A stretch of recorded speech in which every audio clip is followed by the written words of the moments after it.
Nimaga so'rar ekan, bu 17-normativ. 17-normativda sun'iychilikdan prompt olib, GPTdan, lekin menda GPTda rasmni qo'yish limiti tugab qolganligi uchun Geminidan foydalanaman.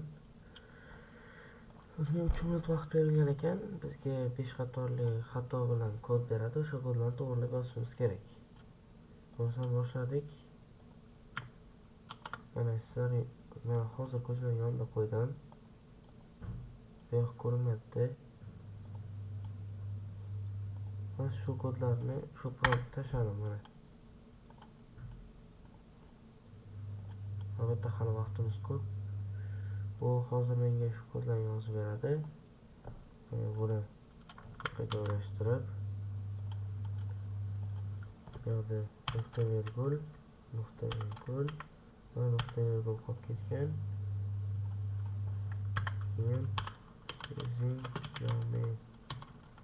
namespace std shu qolib ketgan va 17-normativ tugadi.